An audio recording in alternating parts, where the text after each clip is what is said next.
Hindi ko alam kung saan ako nagkulang sa paggabay sa mga anak mo, Rodante. Siguro nga wala nang pag-asa si Joanna at saka si Juan. Ayoko naman sayang yung lahat ng mga pinaghirapan ko. Kung may isang tao lang sana na magmamalasakit sa lahat ng mga pinagpundal ko, hindi ako mag-aatubiling ibigay lahat sa kanya yun. Mas gugustuhin ko pa yun kesa sa mawala na parang bula lahat.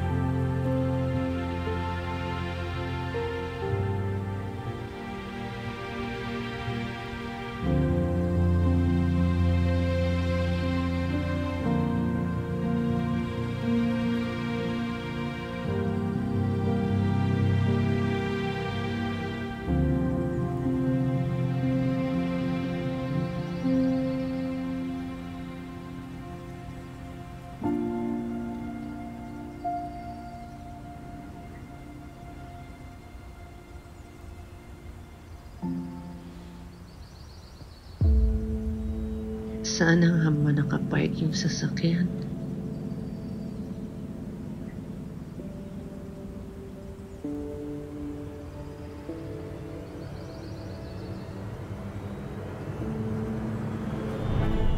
Naliligaw na yata ako.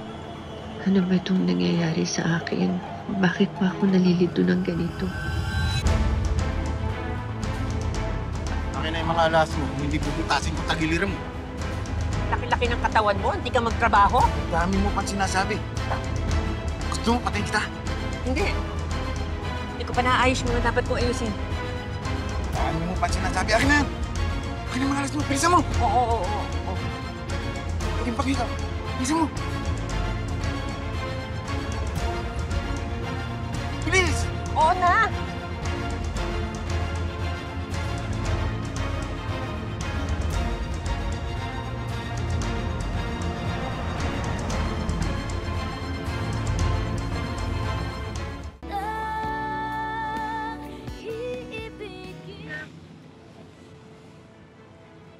Tagal ni Madam, ah.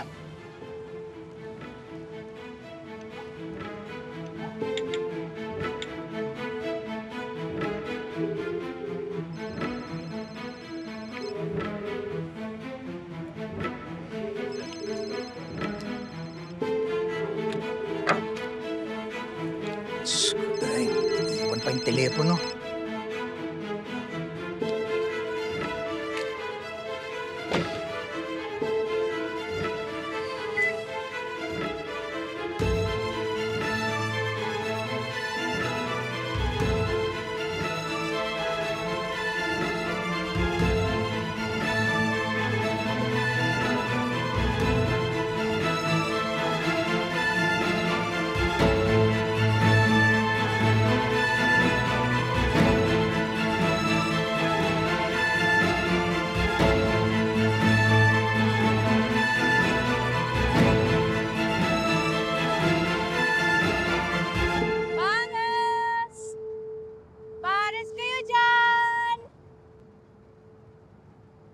Bili na kayo!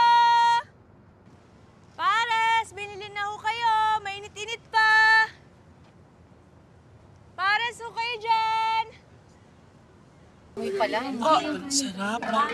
Ate, kuya, baka po nakita niyo yung kapatid ko, si Nono. Kung may apo lang sana akong katulad niya. Layo naman nila ang Juan at Joanna.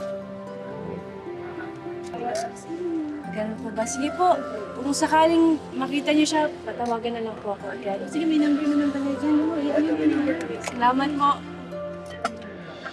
Ulalo kayo dyan! Suki, dadagdagan ko order mo.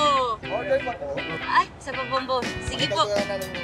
Sige po. Dadalhin ko na lang po sa inyo.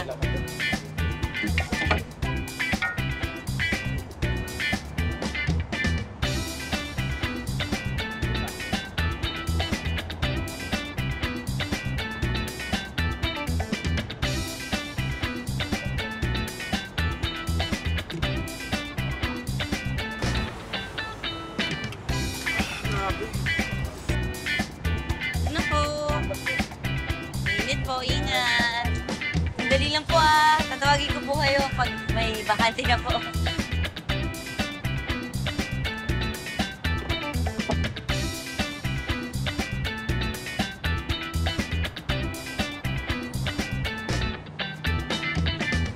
Bulalo kayo dyan! Bagong hango po!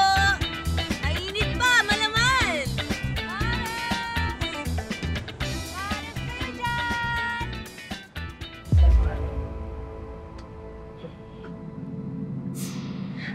Ano ba ito nangyayari sa akin? Edwin. Nasaan ba si Edwin? Cellphone ko.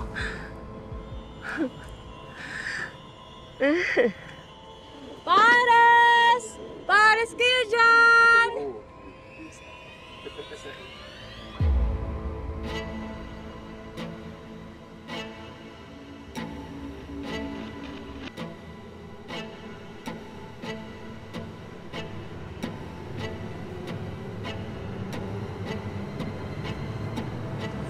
Ay!